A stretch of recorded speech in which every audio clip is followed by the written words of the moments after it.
Okay, I'm going to get started this morning by welcoming everyone. Welcome to Wat Tung. Nice to see everyone here. Good morning. Welcome to everyone online who's joining as well. Today is our Pali Canon and English study group, which I'll explain to you guys what that is a little bit later. We're going to actually start with meditation, because what the Buddha did is he helped you to learn how to train your mind to get to the point where it's enlightened. What enlightenment is where the mind is completely peaceful, calm, serene, and content with joy. By the time you get to enlightenment, you will no longer experience any discontent feelings. You will have eliminated anger, sadness, frustration, irritation, annoyance, guilt, shame, fear, stress, anxiety, loneliness, boredom, shyness, resentment, jealousy. All these feelings can be eliminated through training of the mind. It's not the outside world that's causing you to be angry or frustrated. It's actually what's going on in your own mind. And you can actually train it to the point where you no longer experience that. The Buddha figured that out during his lifetime of how to do that for himself. And then he taught other people how to accomplish that same mental state. And that's what his teachings are all about. It's about learning, growing, and developing as an individual, training your mind, and getting to this enlightened mental state. So part of that is meditation. You would need much more than just meditation to get to enlightenment, but meditation is a big component of it. So we start each one of our classes with some meditation. So if you'd like to join for meditation, the way that I start this is I start with some chanting to ease us into the meditation, and I have the chants on a laminated sheet over there on the table. You're welcome to help yourself and get a chanting sheet, and you'll be able to chant along if you'd like. If you get one of those chanting sheets, it's important to understand that this isn't a rite, ritual, ceremony, worship, or prayer, or anything like that. These chants during the lifetime of the Buddha, at least chanting, was used as a way to help students commit the teachings to memory. Every 2 weeks, the Buddha's students would come together and they would recite his teachings orally. This is the way they committed them to their memory. Where today we read books and study with videos and podcasts and audiobooks, where they didn't have those things during the lifetime of the Buddha 2,500 years ago. So they would recite his teachings orally through chanting as a way to commit them to their memory. And this is how they were able to then practice the teachings to be able to train the mind. So you can see from the origins of chanting that this isn't a rite, ritual, ceremony, worship. It's not prayer or anything like that. If you've been exposed to those kinds of things as part of what people were calling the teachings of the Buddha, those aren't the teachings of the Buddha. He never taught any rites, rituals, ceremonies, worship, or prayer. He taught you to train your own mind. So here, these chants, I'm going to be chanting them on the way into meditation, and it helps you to get more benefit out of the meditation.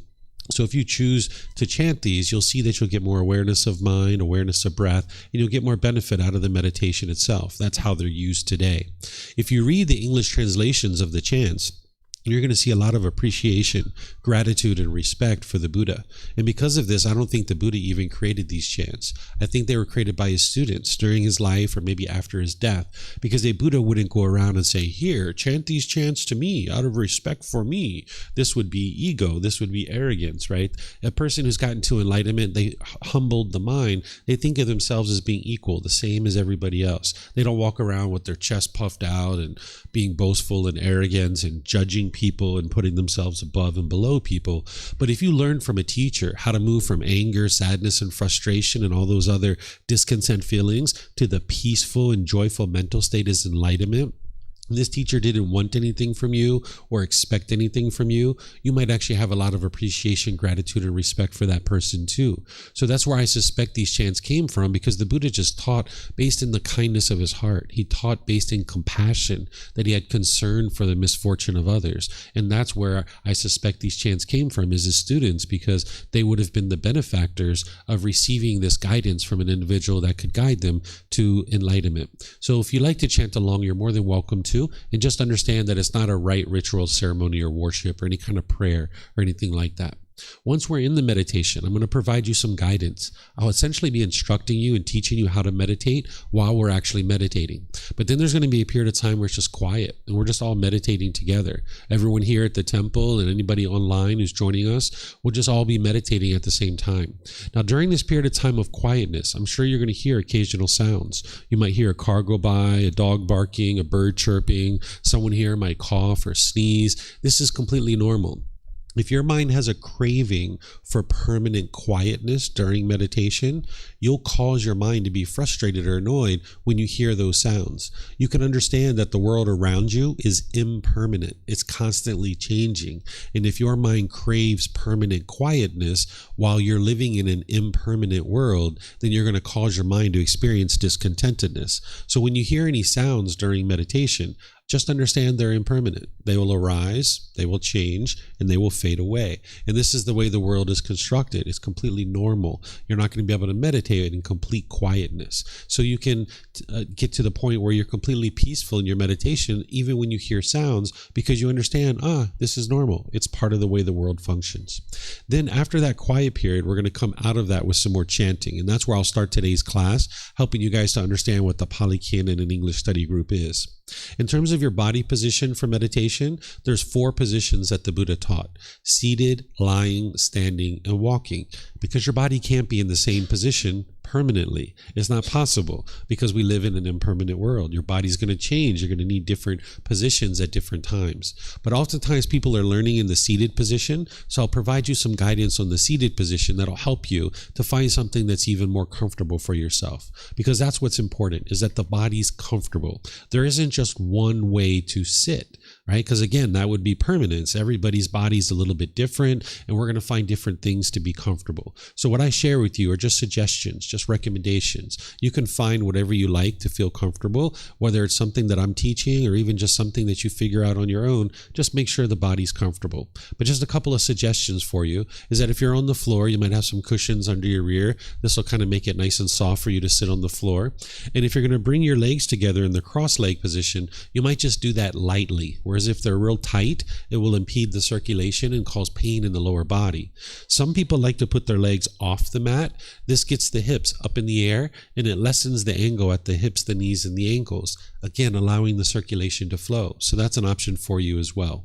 The Buddha put his right hand over his left with his thumbs together, and he put this into his lap. If this is comfortable for you, you could use it, but not everybody's going to find that comfortable. It's not about everyone doing it exactly the same way. So there's other options here. Some people like to put their palms on their thighs or on their knees. Some people put their palms up.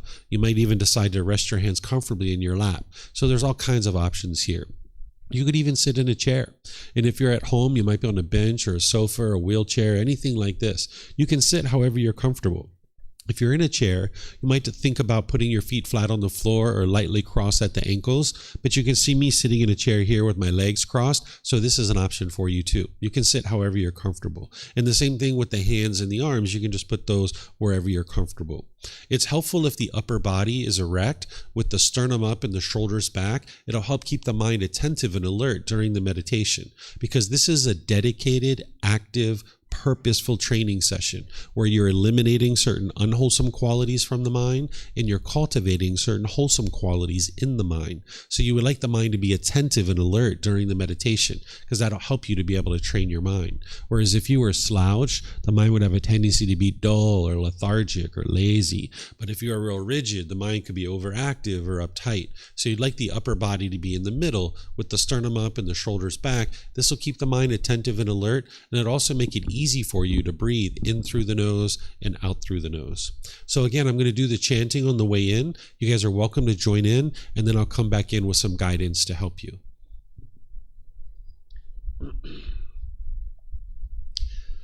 Arahang Samma Sambuddho Mahakawa Wat Tung Mahakawanhang Apiwateyami Sawakato Mahakawata Tammo Dhammang Namasami Supatipano Mahakavato Sawak Sangho Sanghang Namami Namo Rasa คะวะโตอะระหะโตสัมมาสัมพุทธัสสะนะโมตัสสะภะคะวะโตอะระหะโตสัมมาสัมพุทธัสสะนะโมตัสสะภะคะวะโตอะระหะโตสัมมาสัมพุทธัสสะอิติปิโสเอมะคะวะอะระหังสัมมาสัมพุทโธวิชาจารณังสัมมุโนสกขาโตโรกาวิตุอนุเตโรปุริสาดามาสติสัตตาตาวะมานุสนังพุทโธภควาติ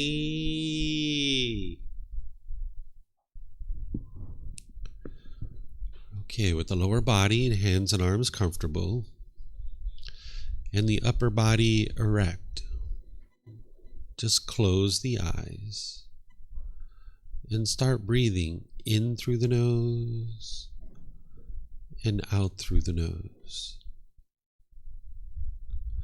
Here you're just looking to establish the breath, a nice, natural, steady, consistent breath. Not forced or controlled, just a gradual inhale through the nose, experiencing the full breath. And then whenever you're ready, exhale out through the nose. Breathing in and out.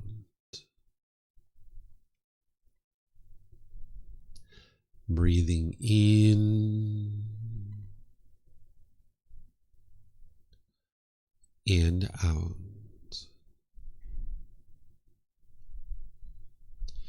Your breath may not match up with the guidance that I'm providing, and that's okay. This is your practice. I'm just here for guidance. You can use this voice as a reminder that whenever you get to the next inhale, breathing gradually through the nose, developing a nice, natural, steady, consistent breath. And then whenever you're ready, exhale out through the nose, experiencing the full breath. Breathing in and out.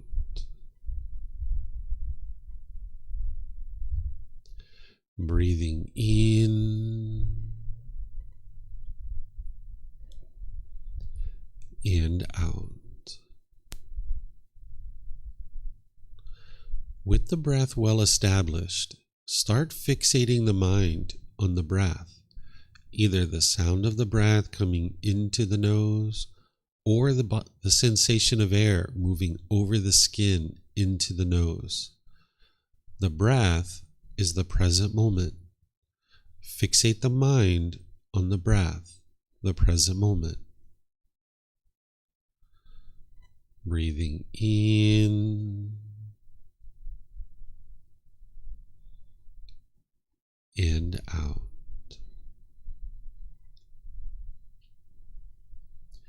Breathing in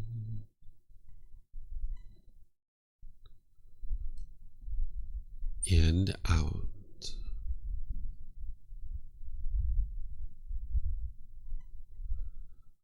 With the mind fixated on the breath, whenever you notice that it moves off the breath, cut that off, let it go, and come back to the breath, the present moment. No need to observe the thought, label it, judge it, analyze it, or even try to figure out where it's coming from. Whenever you notice that the mind is moved off the breath, cut that off, let it go, and come back to the breath, the present moment.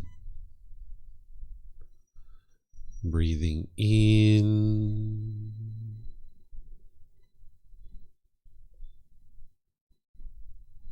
and out.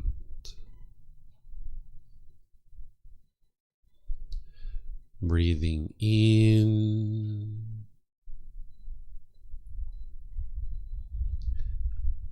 and out.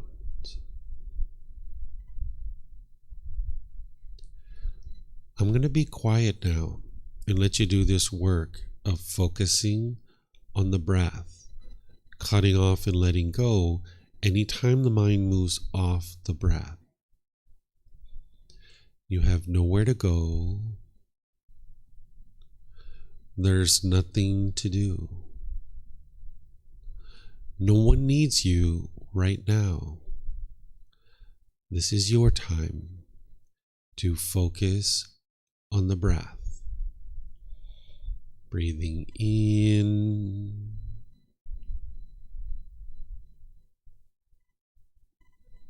and out.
อะระหังสัมมาสัมพุทโธมหาเขวาโพตังมหาเขวันหังอภิวาเทมิสวากขาโตมหาเขวัตตาธัมโมธัมมังนามัสสามิสุปฏิปันโนภะคะวะโตสาวกสังโฆสังฆังนามามินะโมตัสสะภะคะวะโตอะระหะโตสัมมาสัมพุทธัสสะนะโมตัสสะภะคะวะโตอะระหะโตสัมมาสัมพุทธัสสะนะโมตัสสะภะคะวะโตอะระหะโตสัมมาสัมพุทธัสสะอิติปิโสมหาเขวาอะระหังสัมมาสัมพุทโธวิชาจารณังสัมมุโนสกขาโตโรกาวิตุอนุเตโรปุริสาธัมมาสติสัตตาตาวามนุสนังโอโตภะคะวะติ All right, if you'd like to slowly make your way out of meditation. Once again, welcome to all of you guys. Nice to see everyone here this morning. Welcome to everyone online as well. Your chanting sound beautiful this morning. Sound really nice, yeah? It's not always, people don't always chant, so when you guys were chanting, it sounded really beautiful. So thank you for that. That's really nice. So as I was mentioning, today is our Pali Canon and English study group where we study the words of the Buddha, helping students to be able to understand this path to enlightenment that the Buddha shared.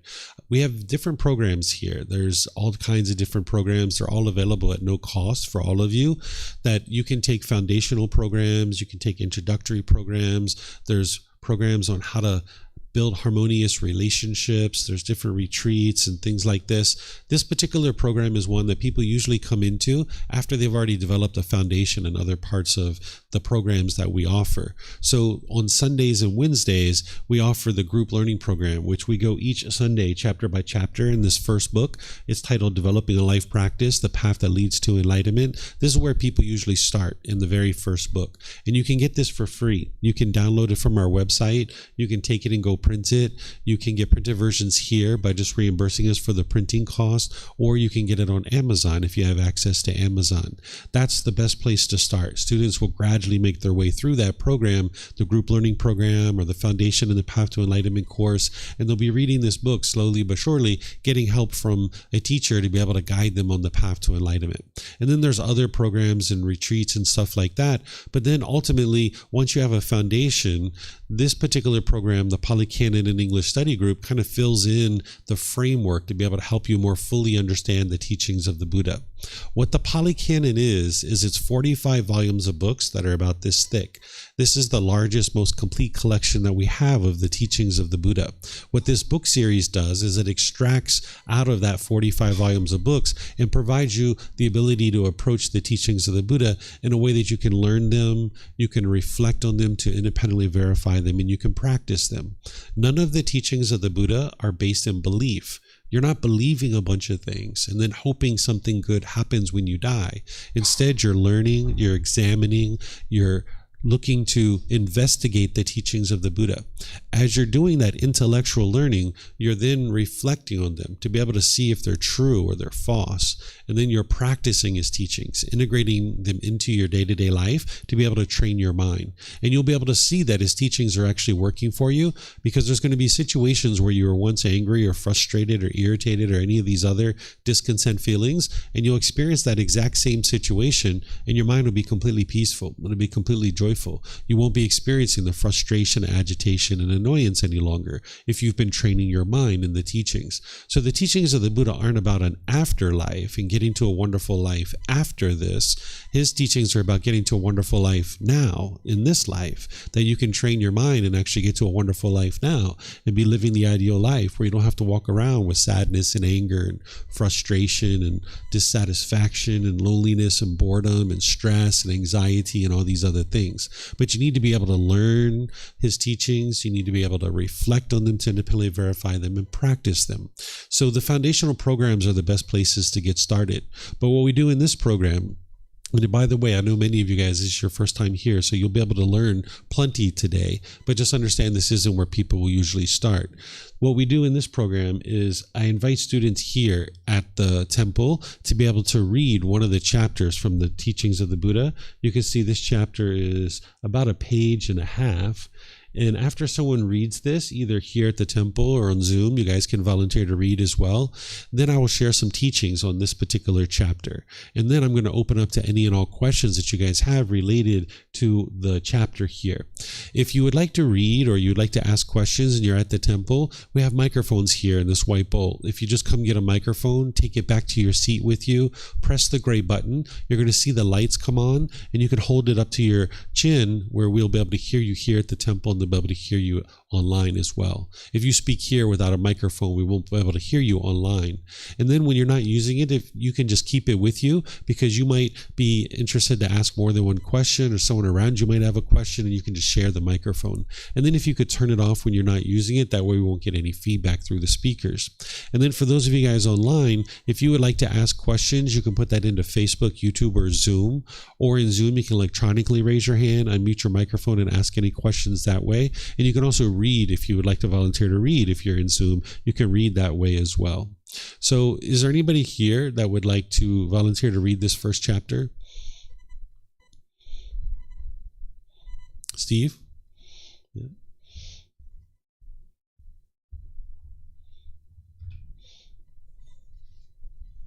Steve breaks the ice. He's not shy. Chapter 102. Beings are few who are reborn among heavenly beings or human beings because they have not seen the Four Noble Truths. What do you think, monks? Which is more, the little bit of soil in my fingernail or the great earth? Venerable Sir, the great earth is more. The little bit of soil that the perfectly enlightened one has taken up in his fingernail is insignificant. Compared to the great earth, a little bit of soil that the perfectly enlightened one has taken up in his fingernail is not calculable, does not bear comparison, does not amount to even a fraction. So too, monks, beings are few who, when they pass away as heavenly beings, are reborn among heavenly beings. But those beings are more numerous who, when they pass away as heavenly beings, are reborn in hell, in the animal realm, in the realm of afflicted spirits. For what reason? Because, monks, they have not seen the Four Noble Truths. What for? The noble truth of discontentedness, the noble truth of the cause of discontentedness, the noble truth of the elimination of discontentedness, and the noble truth of the way leading to the elimination of discontentedness. Therefore, monks, an effort should be made to understand this is discontentedness. An effort should be made to understand this is the cause of discontentedness. An effort should be made to understand this is the elimination of discontentedness. An effort should be made to understand this is the way leading to the elimination of discontentedness. What do you think, monks, is more, a little bit of soil in my fingernail or the great earth?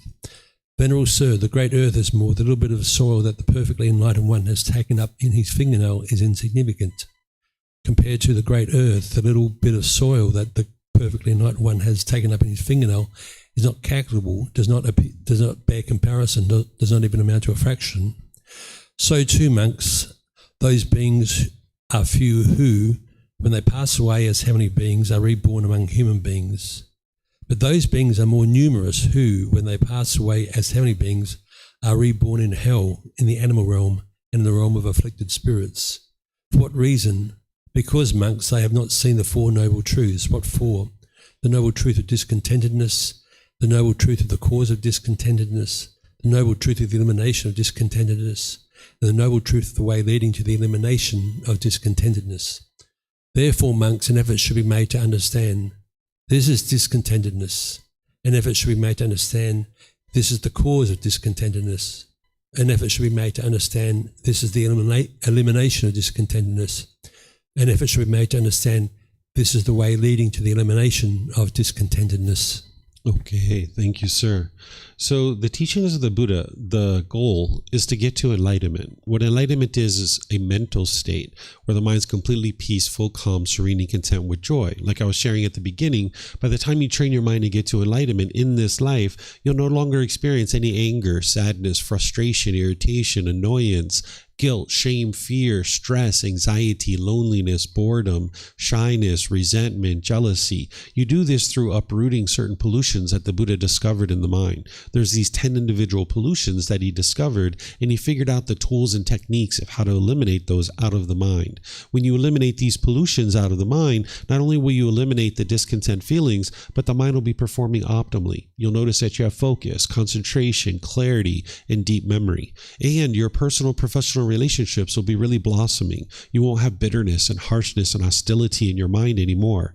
Again, people oftentimes think that is coming from other people. When you're bitter and harsh and hostile, it's actually coming from your own mind. It's not coming from other people. It's not other people causing you to be bitter and harsh and hostile. It's coming from your own mind. And you can transform that to the point where you're loving and kind and warm and gentle with all the people around you. And when you're doing that, you'll see that people will be that way with you. But as long as you put out bitterness and harshness and hostility, that's what's going to come back to you. So you can get to a point where all your relationships are harmonious, where you don't have difficulties and struggles in your personal, professional relationships. By the time you get to enlightenment, you won't even experience a bad mood anymore. It's physically impossible for an enlightened being to experience a bad mood. So this is the goal of the teachings of the Buddha, is to move the mind to this enlightened mental state where this is gradual training, gradual practice, and gradual progress. Sometimes people have the misconception that the Buddha sat under a tree, he meditated, and then he instantly got to enlightenment. This isn't actually true. It comes through gradual training, gradual practice, and gradual progress. You can see this in his own words, that this is how he shares how he got to enlightenment. Over a 6-year period of time, he actually made his way to enlightenment.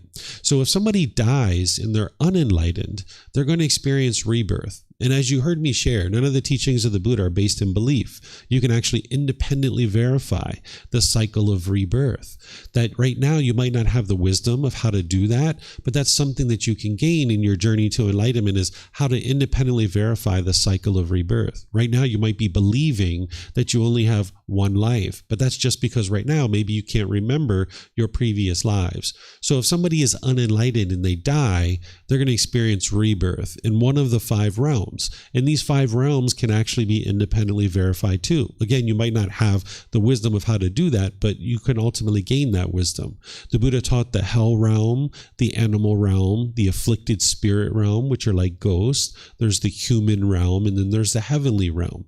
None of these realms are permanent. When you're reborn into one of these realms, you're going to move in and out of these realms. You can see that here where the Buddha is talking about the heavenly realm, that beings are reborn out of the heavenly realm into other realms. It's not a permanent place. And then if you're enlightened and you die, the Buddha doesn't describe what comes next for an enlightened being. He leaves it as an undeclared teaching, because in order to get to enlightenment, you need to be peaceful and joyful in the present moment. Mind's not longing, yearning for something after this life. You need to get to the point where you're completely peaceful and joyful in the present moment, in your present life. And then once an individual gets to that point, your life is at ease. You don't have any difficulties and struggles any longer. So here, what the Buddha is describing is these heavenly beings, because this particular book that we're in, it's volume 11, and volume 11 is titled The Realms of Existence, and we're in chapter 102 here. So it's pretty far along in the program. By the time someone usually gets to this book, they've been studying with me for a good year and a half, maybe even 2 years by the time they get to that point. So here he's talking about the heavenly beings and how beings in the heavenly realm are typically reborn into the realm of hell, the animal realm, or the afflicted spirit realm, that they're very rarely reborn even into the human realm. They're typically reborn into the lower realms, because in the heavenly realm, this realm, the beings experience exclusively pleasant feelings. They experience happiness, excitement, elation, thrill, exhilaration, euphoria. They actually don't experience any painful feelings, and they don't experience any neither painful nor pleasant feelings. So where you experience sadness, anger, frustration, and all these other painful feelings, in the heavenly realm, they don't experience that. So you here in the human realm, you kind of have built-in motivation, interest to get to enlightenment, because you don't like those painful feelings. You don't like feeling sad or guilty or shameful or fearful or any of these other discontent feelings. And that tends to be built-in motivation, making you interested to progress forward on the path to enlightenment. Whereas if you were experiencing exclusively pleasant feelings like heavenly beings, they tend to be complacent and disinterested in learning and practicing the teachings. And because of that, they tend to be reborn into the lower realms. So that's what the Buddha is saying here, is the reason why heavenly beings tend to be reborn into the lower realms is because they haven't seen the Four Noble Truths. The Four Noble Truths is the very first and beginning teaching of the Buddha. The Four Noble Truths explains to you the problem in the mind, the cause of that problem, the elimination of it, and the path forward. When you learn the Four Noble Truths, you can have a breakthrough to understanding why you keep experiencing anger, sadness, frustration, irritation, annoyance, all these feelings, stress, anxiety, boredom, loneliness, guilt, shame, fear. It's the same underlying cause. The problem that the Buddha discovered, the first of the Four Noble Truths, is that everyone who's unenlightened will experience discontentedness. What that means is that if your mind is unenlightened, you're going to be happy, but that's only going to be temporary. You're going to get pleasant feelings, but it's only temporary. Then your mind's going to move to some painful feeling, like sadness, anger, frustration, irritation, annoyance, all those painful feelings. At some point, you're going to experience that because your mind is unenlightened. The mind's going up and down and up and down. That's the problem that he discovered, that the mind is not stable. It's not steady. It's not calm. It's only a matter of time before an unenlightened being experiences stress or anxiety. So that's the problem that he discovered in the mind. The cause of that problem, which is the second noble truth, is that it's craving, desire, attachment. The mind is longing, yearning, wanting things to be a certain way. That when the mind gets what it wants and what it expects, it gets happy or excited or elated or thrilled, euphoria. But when you don't get what you want, you get painful feelings like anger, sadness, frustration, or others. And when that anger and those painful feelings are arising, the mind becomes unskillful. It firmly believes that the problem is external. So what an individual will typically do is they will push away. This is called aversion, where they will push away a situation or they will push away the person. You might have done this, where you've pushed family members or friends out of your life, thinking that that was going to solve your problem. But you can see it didn't solve the problem because you still get annoyed, you still get frustrated, you still get agitated. Or you might be unskillful in your intentions, your speech, and your actions. You might be bitter and harsh and hostile with people, like an animal growling and roaring at another human being, trying to fear them into doing things your way. Or you might put your expectations on people and try to control people and pressure them and force them to do things your way. This is what the unenlightened mind does. People might be doing this to you, where they're pushing you away. They're being bitter, harsh, and hostile to you, or they're putting their expectations on you and trying to control you. That's because the mind doesn't understand the second noble truth, that the cause of their discontentedness is craving, desire, attachment, longing, yearning, wanting things to be a certain way. But remember, the teachings of the Buddha aren't about belief, so you need to independently verify what I'm sharing with you so that you know it's true. Take a recent situation where you've been angry or frustrated, irritated or annoyed. Look at that situation with these fresh eyes. What was it that you wanted? What were you longing, yearning for? What were you expecting? And if you would have got it, you would have been so happy. But because you didn't get it, you were angry or frustrated or annoyed. I can give a couple examples to you, but you need to look at your own life to see this for yourself. And if you have trouble seeing that, let me know. I will help you. Like, let's just say you showed up to the airport, so excited to go to Thailand. You just can't wait to go to Thailand. Oh man, it's going to be so great to get to Thailand, eat that mango and sticky rice and get those massages that they have, go to the markets and do some shopping. Oh, this is going to be a great time.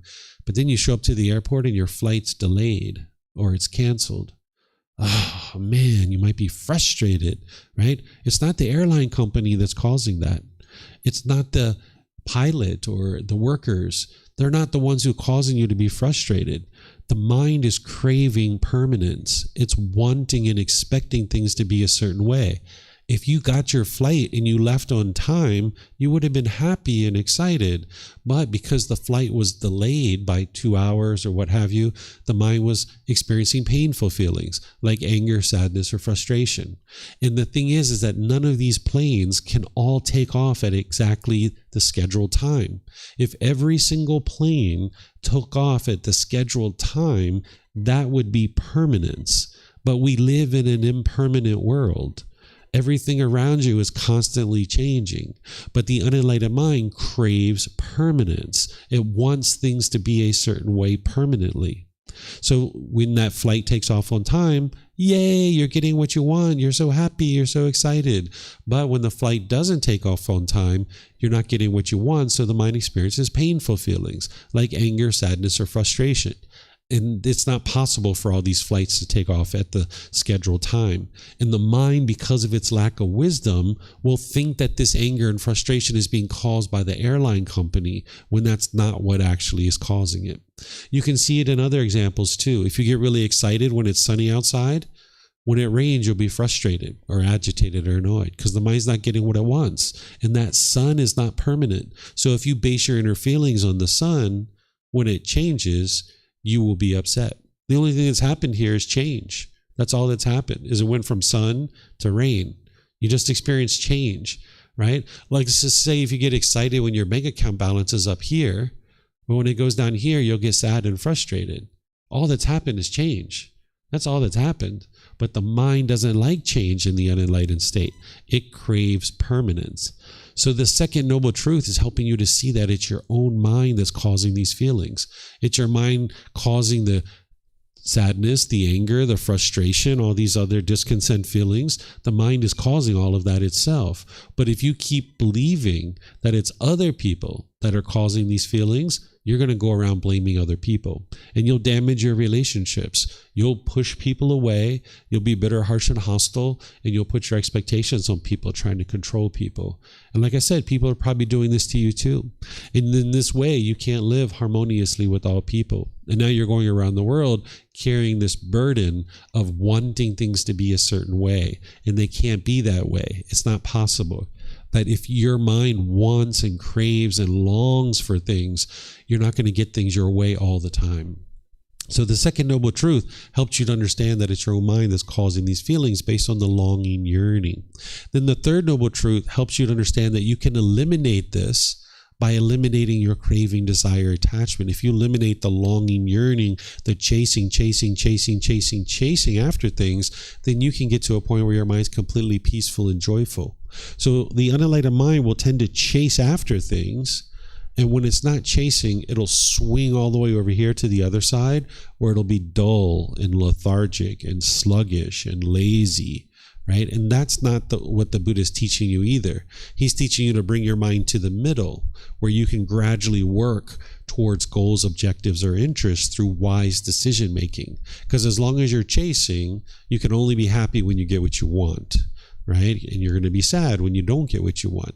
But then when the mind swings over here, where you're sluggish and dull and lethargic, you're not going to be peaceful and joyful there either. So there's a middle way that you can gradually walk towards things through wise decision making. And it's the fourth noble truth that explains to you how to do that. The fourth noble truth explains the way leading to the elimination of discontentedness is the Eightfold Path. The Eightfold Path is a complete perfect plan that's going to help guide you to training your mind and getting to this peaceful and joyful mental state. This is the core central teaching of the Buddha. It's 8 individual factors that you learn, you reflect on, and then you practice in order to train your mind and move it to the middle. So beings that are in the heavenly realm, it's very rare for them to be reborn back into the heavenly realm or into the human realm because they don't study these Four Noble Truths. But the same thing is true for human beings. Human beings also don't study the Four Noble Truths. They tend to be complacent. Even though they have that built-in motivation, some people don't even know that the Four Noble Truths exist. Some people are out there doing rites and rituals and ceremonies and worship and prayer, thinking that that's what the Buddha actually taught, when the Buddha never actually taught any of those things. He taught you to train your mind and cultivate wisdom. So it starts with the Four Noble Truths. That's the very first beginning teaching of the Buddha, where he's helping you to be able to see that it's your own mind that's causing these feelings. Because once you understand that it's your own mind that's causing these feelings, now you can take action to fix it. Because if it's everybody else who's causing your feelings, you can't fix it because you can't control what other people do. There's 8 billion people in this world. You can't control what 8 billion people in the world do. So if you can only be happy when people do things your way, you'll never be happy. So that's why the very first teaching of the Buddha is helping you to be able to see it's your own mind that's causing these feelings, because now you can actually fix it through training it. And when you train your mind, you'll be able to see your mind becomes more and more peaceful and more joyful as you're getting closer and closer to enlightenment. So this particular chapter is helping you to be able to see that it's wise to focus on these Four Noble Truths. And because the Four Noble Truths is the very first teaching of the Buddha, he suggests that you apply effort to learning them and be able to understand them, and then you practice them. The way that you practice the Four Noble Truths is, instead of going around blaming other people for the feelings that you experience, that if you understand it's your own mind that's causing these feelings, you look inward. You look inward. What am I craving? What am I longing for? What am I yearning for? What is the permanence that I'm craving here? So for example, if grandma and grandpa die, or your mom or dad dies, or brothers and sisters die, and you grieve or you're sorrowful, you're not a bad person. You haven't done anything wrong. It's just that the mind's craving permanence. The mind wants grandma and grandpa to be permanent. When they're alive, you're happy because the mind's getting what it wants. But when they die, the mind doesn't like this change. All that's happened here is change. That because they were born, they have to die. That's the only reason why people die, because they're born. But if your mind's holding on to them, craving for them to be permanent, when someone dies, you'll be sad, you'll grieve, you'll be upset, maybe you'll be angry, right? You don't have to feel that way. You can get to the point where you have appreciation and gratitude for this person being in your life, and you don't need to have sadness. It's not your love that's causing the sadness. It's the mind holding on and wanting this person to be permanent, when in reality they are impermanent. Okay? So by studying the Four Noble Truths and practicing them closely, along with all the other teachings of the Buddha, you'll be able to get to the point where your mind's always peaceful and always joyful, even when someone close to you dies. You're not joyful because they died. You're joyful despite the fact that they have died. You can maintain your joy. Just like when you go outside and it's sunny outside, you can be joyful, but not because of the sun. You're just joyful. But then when it rains, you can maintain your joy, right? If your bank account balance is up here, if it's down here, you can maintain your joy. Grandma's alive, grandma's dead, you can maintain your joy, right? You don't need to be upset or angry or frustrated or, grieving or sorrowful just because someone has died. Just like the wind blows, and that's a very normal thing, and you're not upset about that. It's the same thing when someone dies. It's a normal thing that's happening in the world. But if you don't understand that, if you don't understand impermanence, that everybody around us is going to die, including us, none of us are going to be permanent. But if our mind's holding on, it'll be very painful when you get close to death, because it doesn't want to die. It wants to hold on to this life, and it wants it to be permanent. So if you understand your life is not permanent, when you get close to death, you won't fear death. and it won't be painful for you. You can just move right into death. No big deal. It's just the next part, right? Whatever happens after death, okay, that's what happens. And the same thing when grandma, grandpa, mom and dad, brothers and sisters are dying, we can just understand, okay, this is impermanence and it's normal. Do you guys have any questions on this chapter? Remember here, if you guys could use the microphones, and then online, if you guys could put that into Facebook, YouTube, or Zoom, or in Zoom, you can raise your hand electronically and ask any questions that you like. So anything you guys would like to ask? Let me see if we have any questions online. Okay, I don't see any questions online either. Okay, you have a question, Steve? Yeah. Thank you, David. So this is talking about beings passing away in the heavenly realm. Mm-hmm. Yeah, I'm not sure I really thought of that too much. Mm-hmm. Like, the animal realm or the human realm, mm-hmm. with the concept of passing away, dying. Mm-hmm. But obviously beings in these other realms, heavenly realm, afflicted spirits realm, and hell realm, they also pass away. Mm-hmm. That's right. Mm-hmm. Yeah, it could be a dumb question. Do you have any observations or thought? I mean, how does a being pass away in the heavenly realm? I don't know if that's relevant. But also the second thing that also, we're sort of conditioned to think that the being reborn into the heavenly realm sounds like sort of like a promotion, right? Yeah. And next station will be enlightenment, but that's not the case, right? Yeah, that's not the case. So being reborn in the heavenly realm is not the ideal existence, because beings tend to be complacent there. You're still in the cycle of rebirth. So if you don't get to enlightenment from the heavenly realm, which is possible, in the human and heavenly realm, you can get to enlightenment, but beings tend to not get to enlightenment in the heavenly realm. So they tend to be reborn into the lower realm, into hell, afflicted, or animal realm, or afflicted spirits, and that's not where you would like to be.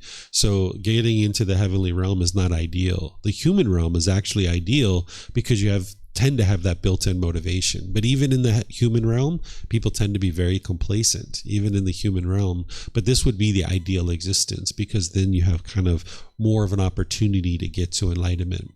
But beings in the heavenly realm, in the hell realm and afflicted spirit realm, they do die.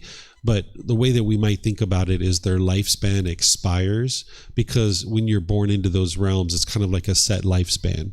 And when you are in those realms, then when you get to the end of that lifespan, the lifespan is over. And the Buddha talks about some of the beings in the heavenly realm having 10 eons or 20 eons. Basically what an eon is an eon is like a immeasurable amount of time, because during the lifetime of the Buddha, the highest number that they could count to was the 100,000th place. They didn't have the number for 1 million, where today we have 1 million, 1 billion, 1 trillion, and beyond that too. They didn't have those numbers available to them. So anything over 999,999, which we know of as a million, they would just call it an eon, immeasurable amount of time. So he would refer to beings who are reborn into the heavenly realm as having, multiple eons. And he would describe, because he talks about the different types of beings in the heavenly realm. So like here in the human realm, we have Chinese people, we have Australian people, we have Americans, we have Spanish, we have different people, different ethnicities. The same thing is true in the heavenly realm. There's different categories of heavenly beings. And each of these heavenly beings, depending on which subcategory of heaven you're born into, have a distinct amount of lifespan. And when you're born into that particular aspect of heaven, your lifespan is fixed at that point. And now when you get to the end of that time frame, that life is over, and now there's going to be rebirth. If you haven't gotten to enlightenment. All right, excellent question. Yes, ma'am. Yes, sir. You just mentioned the cycling of life, right? This question is just a little personal. Do you know your last life? Yes. How?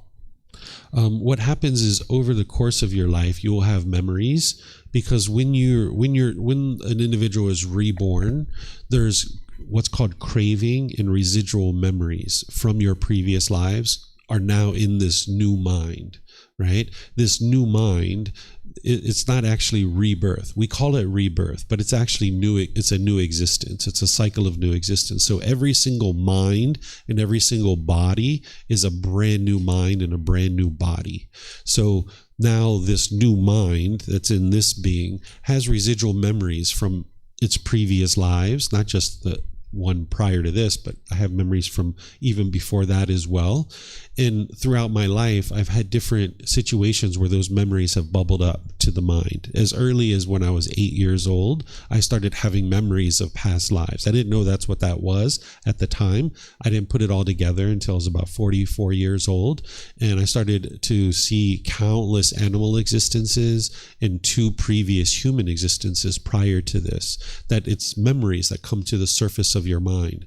Just like you could sit here and you can think about your childhood and remember something from your childhood, and it can just kind of pop into your mind.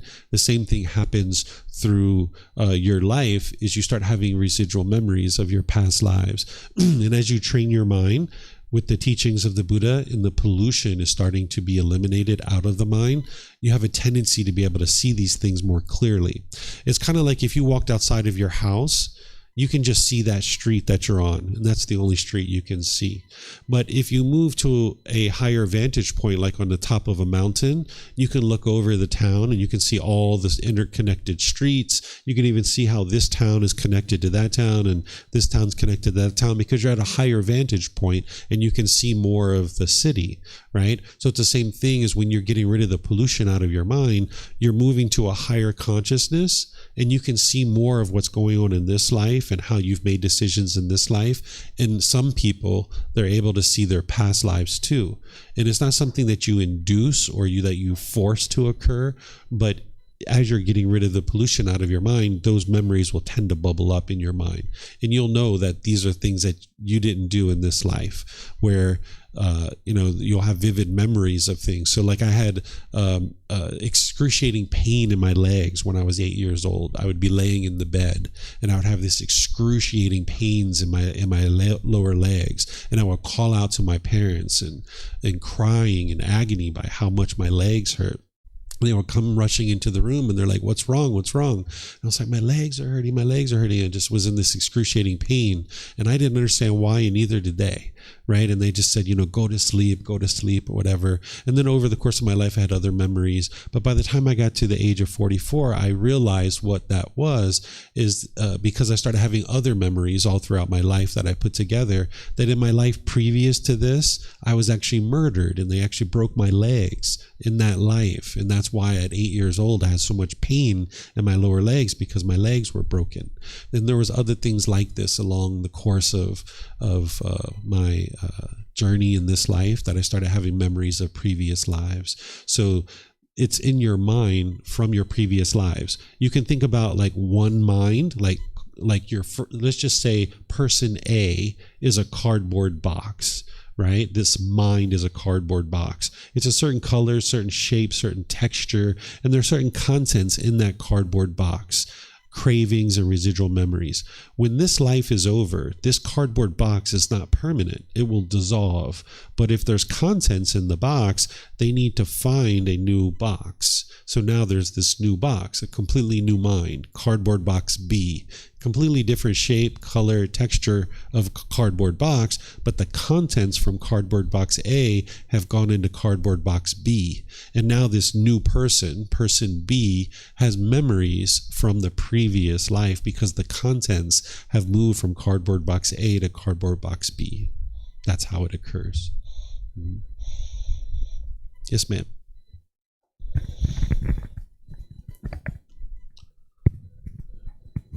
Yeah, thank you for sharing, and just a bit of personal problems. You've mentioned this continence, and then I will blaming others or arguing, but that's not the situation. And I am a college student, and the situation is that I always blame myself of just not doing good enough. But I don't know if I have a peaceful life, and then I always how do you say it? Let me think. If I get rid of these feelings of like okay, so the discontinuous now, I think is I'm always wanting to improve, and I think I'm not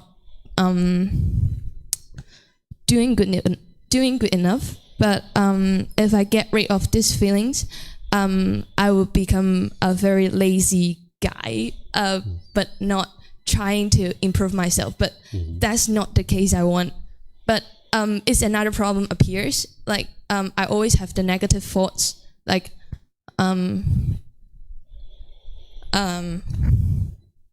why I am not doing what I want, and why I'm not perfect, and I don't know what I'm like, why I am experiencing these problems, and I'm sorry about that. It's okay. Let it out. Let it go. Yeah. So I think it's kind of like many problems that a Chinese student will experience, like always wanting to be perfect. But actually, I think I can be a better person. But it's always like for example, I think I'm doing my best, but the grade isn't what I want. But if I try to get rid of these things, like okay, the grade is not important. The grade is totally fine. Like I want an A, but it's B plus, and I think okay, then B plus is okay. But my mind is craving that. So okay, why you can't get an A? And sometimes at night I will be like frustrating. Like, are you not doing good enough? Are you not paying all the efforts? Like, are you not doing what? Are you not doing the best? You should be like paying more time or effort onto the study. But if I ask myself at that moment, and I think, thank you, and I think I'm like doing my best already, but like, where should my motivation come from if I don't have this discontinuous? Like now, my motivation, I think, is kind of toxic things of keep blaming myself. But that should not be the case, I think. Okay, so I'll help you, because what you're experiencing is very normal. It's not because you're Chinese. Okay. All human beings, all unenlightened beings experience exactly the same thing. But yes, in your culture, you guys tend to put a lot of pressure on yourselves. I understand that, because I understand your culture to a certain degree. But what you're doing is you're putting expectations on yourself, and you have this expectation, and you're working really hard to get to that expectation, but you can't ever quite get there. And even if you do get there, you'll only be happy temporarily. And then you know what your expectations are going to do, right? You want more, right? And now you work really hard to get there, and you're happy temporarily, and then you want more, right?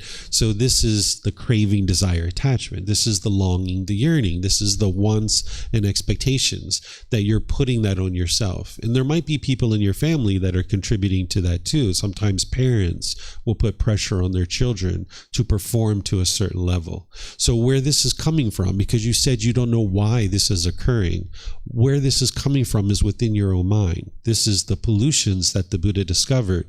There's 10 individual pollutions. They're called the 10 fetters.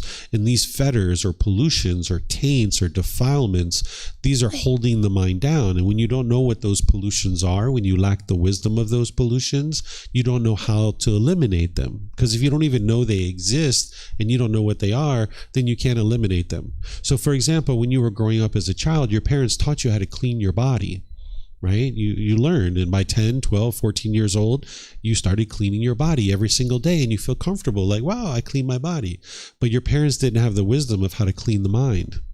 Right? That's something that my parents didn't understand either. But now you come to a place like Thailand that understands how to clean the mind. Right? So if you went around for a few weeks or a few months or even a few years without cleaning your body, you would feel very uncomfortable, right? So you've been going around all these years without training your mind, and that's why you feel uncomfortable. And there's many people in the world that have the exact same situation because there's so many unenlightened beings in the world. You're not born perfect. You're born imperfect. And then through training your mind, you become more and more of a perfect human being. That's what it means to be on the path to enlightenment, is you're becoming a better and better human being. You're shedding these animalistic instincts that we tend to have in the unenlightened state, becoming a better and better human being. But you need to know how to do that you're not putting expectations on yourself and trying to chase after those expectations. So this chasing, it's going to produce these types of feelings that you're having. And what that mind can see, what you are able to see right now, well, if I throttle that back and I don't have those uncomfortable feelings, you think your mind's going to swing over here where you're dull and lethargic and lazy. And that tends to be what the unenlightened mind does because it doesn't understand the middle way. There's a middle way here that you're not aware of because you never learned that growing up. You can actually pursue your goals, objectives, or interests through wise decision making, but you need to learn how to do that. Your mind needs the full training that the Buddha taught. Your mind's not going to just eliminate its cravings and go right to the middle. It's going to tend to overshoot that middle, and it will come over here to a certain degree. So you can work towards getting that A that you're looking for in your college classes, right? College, right? You can work towards that A, but it's when you're longing, yearning, expecting it and wanting it, and your mind is chasing after it, and now you're forming your inner feelings on whether you get it or not. That's actually not a goal. That's not an objective. That's an interest. That's not a goal. That's a craving, desire, attachment. That's the mind's longing, yearning, and wanting and expecting. But if you were over here where you could care less or what your grades are, you didn't care what your career was going to be like, you're not going to be peaceful there either. So you need to gradually walk towards your goal of getting good grades, but not crave and long and yearn and form your feelings based on it. And this is what your mind doesn't know how to do. Again, your parents taught you how to clean your body, but they didn't teach you how to clean your mind because they just don't know. It's not very well known in the world. In places like here in Thailand, they understand it. So even though China has something that they refer to as Buddhism, it's not really what the Buddha actually taught because there's rites, rituals, ceremonies, worship, prayer, things like this. So predominantly in the culture of China, they don't understand necessarily how to clean their mind. So if I were you, if you were interested in learning how to clean your mind, that's where you would start with this first book. You guys can download this book. You can get it here. You can get help because even when you go back to China, you can come in through the live stream. There's people right now actually from China that are here. I can see her. She's in Zoom. So you can log in through Zoom. You can log in through YouTube and Facebook if you have VPN and things like that.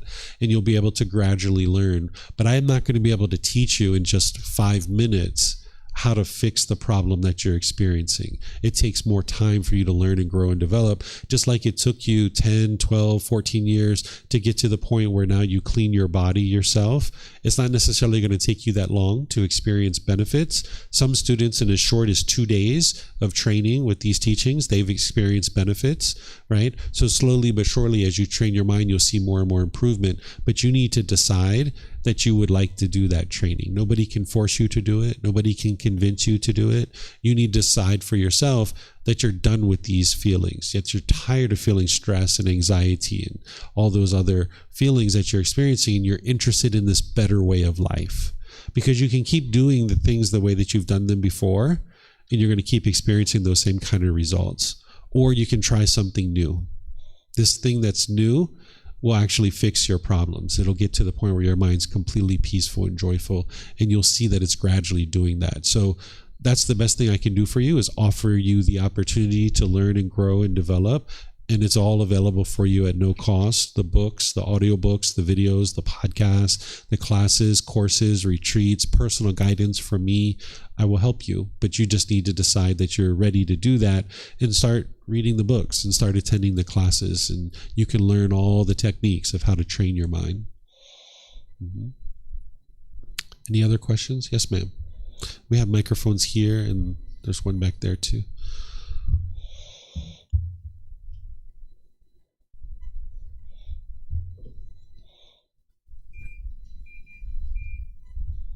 Hi, so I have a question. I think it's a little bit overlapped to what she just said. So I think I believe some negative feelings, they're actually functional.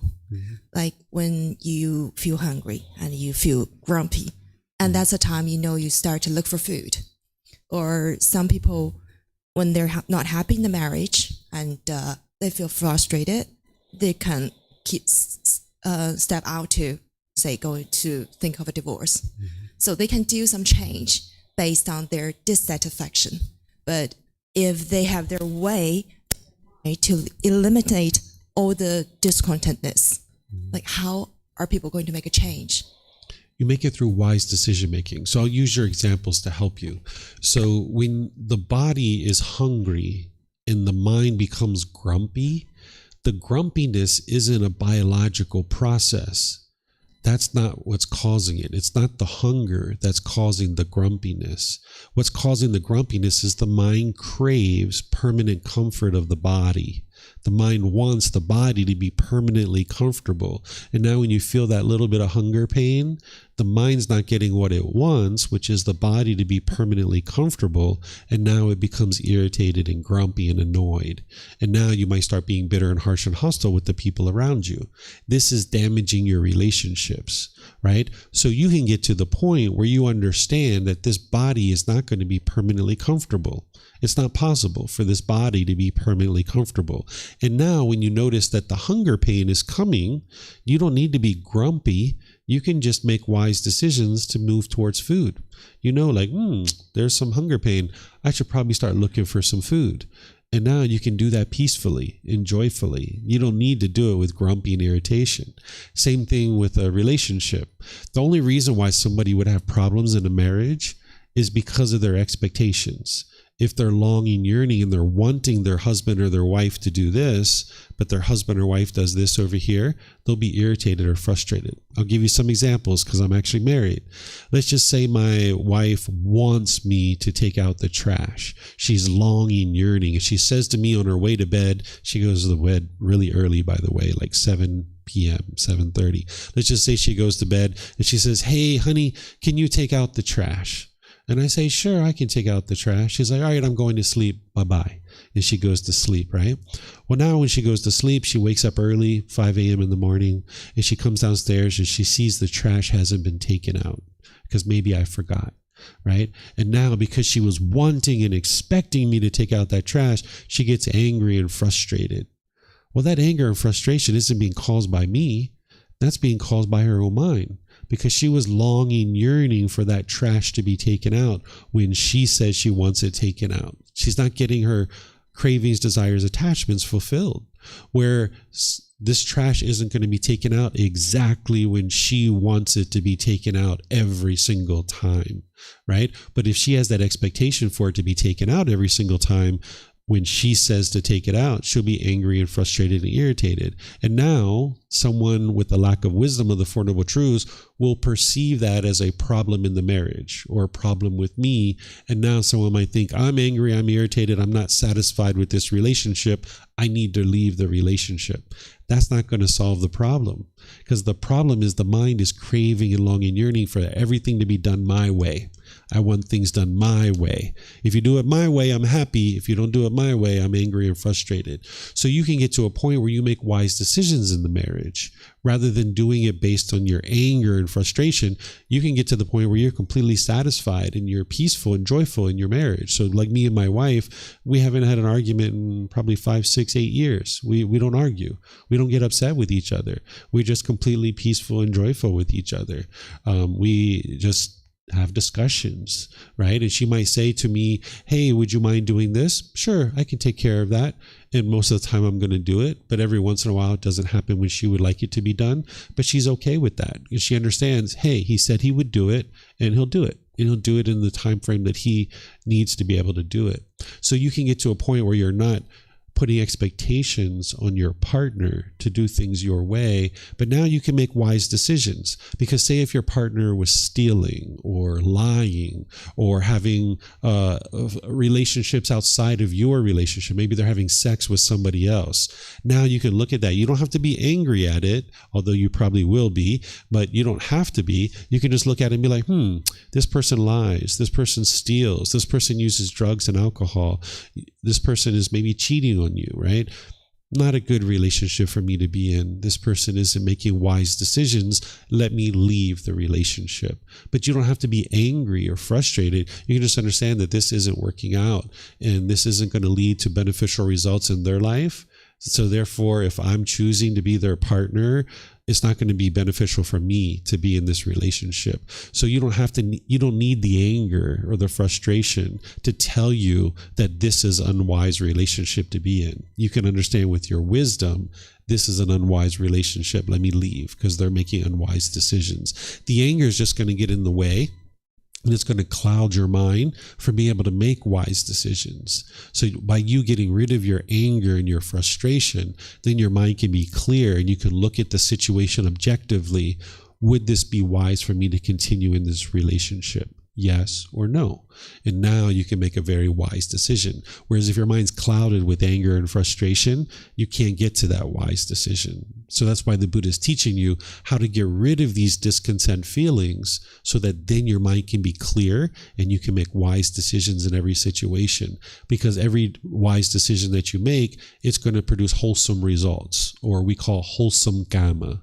Right? You've probably heard this word, karma or gamma, right? So that is the results of your decisions. And when you make wise decisions, it's going to produce wholesome gamma or wholesome results. When you make unwise decisions, it's going to produce unwholesome gamma or unwholesome results. So when your mind's clouded with anger and frustration and all these other discontent feelings, you're going to make unwise decisions. You can see that from your life that you've done those kinds of things. So there's a better way of life.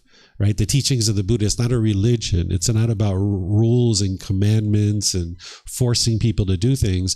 It's about training your mind to get to this better way of life where you can experience life very different than you are presently. But it's hard for the unenlightened mind to be able to see this better way of life because you've never lived that way. You've lived with your anger and it has done things a certain way, or you've lived with this craving and that's how you're used to chasing after the good grades. And you can't imagine getting good grades without that chase and chase and chase and chase. Or you can't imagine making decisions that aren't based in anger because you've never done it before. You don't know how to do it. So that's where the wisdom comes in, to be able to train your mind and then work with someone who's living their life that way, that we can now teach you and guide you how to get good grades without chasing after it. And we can teach you how to make wise decisions in your relationships without anger and frustration. And now as you do that more, your mind will learn how to do that. And then you'll see, wow, this works so much better. This is such a better way of life. Make sense? Yeah. Okay. Great questions, guys. Yeah, it looks like we have another one here. Thank you for sharing. So I have a question. So sometimes we give people's expectations, so that's why we have anger, frustration. But how can we people give us an expectation and they become angry, frustrated because we cannot meet their expectation? The best thing you can do is ignore their expectation. Don't allow their expectation to become your expectation. Because as soon as you do that, you're going to put pressure on yourself and now you're going to chase after it. And if you don't get it, you're going to be angry or frustrated. Oftentimes we think as children, our goal is to meet our parents' expectations. It's not. You will never meet your parents' expectations because their expectations are going to constantly change. I learned this very early in life. When I was 17 years old, I was hanging out a lot with my guy friends, and my family came to me and they said, "Hey, you're hanging out with your guy friends too much. We think you should get a girlfriend." And I was like, thought about it for 2 or 3 months. I was like, all right, I'll get a girlfriend. So I went out and got a girlfriend. I started spending time with her. And then my family came to me and they said, you're spending too much time with your girlfriend. You should spend time with us. I'm like, man, you can't make these people happy. Like, what's going on? So I went to my family and I said, hey, I would like to let you guys know my goal in life is not to meet your expectations. They were like, huh? I was like, yeah, that's not my goal. My goal isn't to meet your expectations. So just so you know, I'm not going to be meeting any of your expectations. And then, of course, they still tried to put expectations on me, but I just ignored them. And I just created the life that I was interested in living. Because, your family, they're living their life the way they would like to live their life. But when they start putting expectations on you and trying to control you to do things their way, that's their selfishness. That's them having craving, desire, attachment. They think that the way that they're going to get to happiness is to force you to do things their way. But that's not going to work, because as soon as you start trying to get to do things their way, they're going to change it. They're going to change their expectations. So whenever someone's putting their expectations on you, just ignore it and just do things your way, the way that you would like to do them. When people are getting angry that you're not meeting their expectations, they're causing their own anger. You're not causing that. That's what the Four Noble Truths is helping you to be able to understand, that everybody is causing their own anger. So if my family wanted me to have a girlfriend and I chose not to have a girlfriend and I just chose to keep hanging out with my guy friends and they got angry, they're causing their own anger. I'm living my life the way I would like to live it, which is hanging out with my guy friends. But at that time, I went out and got a girlfriend because I was trying to meet their expectation. So if somebody's getting angry around you, the best thing you can do is walk away, because you're not going to solve their anger, because you're not causing their anger. You're not the one causing it. It's them craving and desiring, wanting things to be a certain way. And you can't fix that, because what's going to fix it is their mind has to let go, right? They have to let go. When their mind let go, that's when they'll solve their problem. So that's why the meditation we just did this morning, you're focused on the breath. And when your mind moves off the breath, you're training it to let go and now come back. And then it moves off the breath again and you let go and you come back, because your mind doesn't know how to let go in the unenlightened state. You're going to crave. You're going to really want to make your parents proud of you, and you're going to long and yearn and chase after that. But you'll never actually accomplish that, because as soon as you get to a certain point where they're happy, they're going to change. They're going to want more. And you're just going to be constantly chasing. It's like a dog chasing a rabbit, and it just chases and chases and chases and chases, right? And then even when it gets the rabbit and it kills it, it gets bored and it doesn't even eat the rabbit, right? That's the way that these things work, is like you'll chase something, you'll actually accomplish it, and then you get bored with it, right? Or you chase after it and you're like, oh, this is too hard, I'm just going to give up.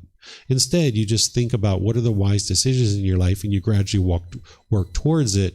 And when people are getting angry and frustrated at you for things, you just understand they're making their own frustration. They're causing their own frustration. You're living your own life and you make decisions your way. You're not here to make other people happy, because you can't make other people happy. Happiness comes from inwardly, right? I can give you examples here. When I first started teaching here, there's a person that before we didn't used to have glass doors on our classroom here, and when we would teach, we would leave the wooden doors open so students could come and go very easily. And I would leave the air conditioning on and just let the air conditioning blow, and then we'd leave the doors open. It was no big deal. But there was somebody that really wanted me to close those wooden doors. They kept trying to get me to close, and they were really angry that I didn't close those wooden doors. And I was just like, hey, my goal isn't to meet your expectations. You're going to get angry, but it's not me causing that anger. And I just kept the wooden doors open. I just kept it that way, right? And then eventually we had some students that came together and helped us to be able to put glass doors up. And now everybody's getting what they would like. But nonetheless, for that period of time that they were angry, I wasn't causing that. And I told them, I said, I'm not here to meet your expectations. I'm going to do things the way that I know is best. And you're just going to essentially have to deal with it. But I said it in a nice way, right? So whenever people are putting expectations on you, just ignore it. And when they get angry, they're causing their own anger. And the way that they're going to get rid of that anger is they're going to have to let go of their expectation of you.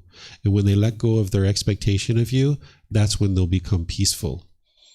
But as long as they're putting their expectation on you and you keep trying to meet their expectations, they're going to keep putting expectations on you. So you might need to go to these people and say, my goal is not to ever meet your expectations. That's not my goal in life.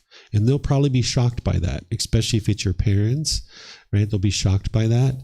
But then just go forward with your life and create the life that you think is best for yourself. Your parents are living their life. Your family members and friends, they're living their life. They get to make decisions in their life.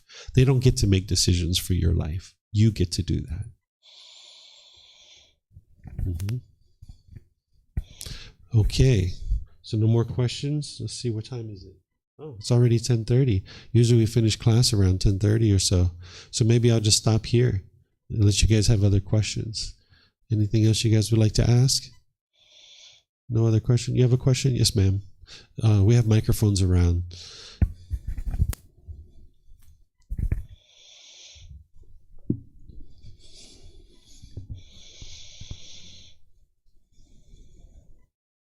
Oh, well, okay. Thanks for sharing. And my question is that, we all agree that, our mind can be trained and to be happy and joyful at this present life, right? And until we, move to next journey of life, the reborn, the rebirth, like the spiritual one, as a ghost or and the animal or even in the hell. So my question is, can we still stay, train our mind to an extent that our mind can stay happy and joyful even where as a ghost or as an animal or even in the hell? No, in those realms you can't get to enlightenment. It's only the human realm and the heavenly realm that you can get to enlightenment. And it's the human realm that you have the best opportunity because you have that built-in motivation. So the Buddha makes this hand signal like this. If you ever see some of the artwork that he makes, or some of the artwork that people make, they sometimes put the Buddha's hand like this.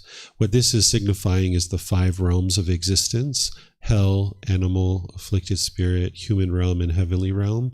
And it's the human realm and the heavenly realm where you can escape the cycle of rebirth. That's why he puts his fingers like this, that it's the human realm and heavenly realm that you can escape the cycle of rebirth. But the hell realm, animal realm, and afflicted spirits, you can't get to enlightenment from those realms. But those beings will ultimately be reborn into the human and heavenly realm at some point with opportunities to get to enlightenment. But from those existences, they can't get to enlightenment. So this is why the Buddha encourages people, once you're in the human realm like this, don't be complacent, because it's very rare to get into the human realm. He talks about this analogy. He says, let's just say the world was completely flooded with water, and there's this ring that somebody tossed on the surface of the earth. And this ring is being blown around all over the surface of the earth because the entire earth is flooded. And he says there's a blind turtle at the bottom of the sea that only comes up for air once every 100 years. He says, what's the likelihood of this blind turtle that comes up for air once every 100 years putting its neck into that ring? It's very rare, right? Because the whole earth is flooded. Well, he says that's how rare it is that you actually get into the human realm. That here you are in the human realm with an opportunity to learn and practice and understand the path to enlightenment. And he teaches you don't let it go to waste. Don't be complacent. So that's why I encourage you guys to learn and practice. And that's why I remove all the barriers. I remove the barriers to give you all the books for free, to give you all the classes for free, all the personal guidance for free. That's why I have these cameras running, and you can log in from anywhere in the world. And even if you can't attend live, you can watch the recordings. The only thing that you guys have to put into all of this is your determination and your dedication and your effort. If you put in the determination, dedication, and effort, you can actually train your mind to get to enlightenment. So I've removed all the other barriers for you so that you don't have to have those barriers any longer. So yeah, it's only in the human realm and heavenly realm that you can get to enlightenment. And that's why now it would be wise for you to apply the effort to learn the Four Noble Truths and the Eightfold Path and getting to enlightenment. Mm-hmm. All right. Well, I would like to just say it's been wonderful to talk with you guys. It's been a great little discussion here. Thank you for your interest to learn and practice the teachings of the Buddha. If you guys would like to learn more, tomorrow at 9 a.m., I'm going to be teaching what's called the 3 poisons or the 3 unwholesome roots. That particular class is more of like traditional style of learning, where this is more like a study group where that we read the chapters and we kind of study them together. Where on Sundays, I teach for like 15, 20, 30 minutes, and then I open up for questions. I teach another 15, 20, 30 minutes, and I open up for questions. So if you guys would like to join that at 9 a.m. tomorrow, we're going to meditate first, and then I'm going to teach. You'll see me teaching what are the 3 poisons. These are the 3 high-level problems that the Buddha discovered in the mind that's actually causing your mind to experience the difficulties and struggles in your day-to-day life. So not only am I going to describe the problems, but I'm going to describe the solutions of how to fix it as well. So if you'd like to come to that, you're more than welcome to.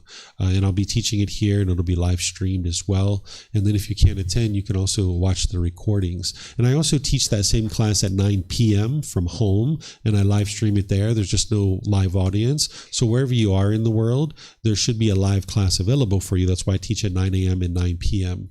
And then next week on Wednesday, we also have meditation here, and I just meditate with students, and then I open up to any and all questions that you guys have. So if you'd like to talk to me, or you'd like to get access to these books, if you'd like to get plugged into the resources to be able to learn and grow and develop, you're more than welcome to come up, and I'll help you guys to get plugged into the resources that you need. But whatever you choose to do today, have a very wonderful and lovely rest of your day. We'll see you next time. Sawadee krap. Sawadee krap. Zai jian.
Thank you again for watching.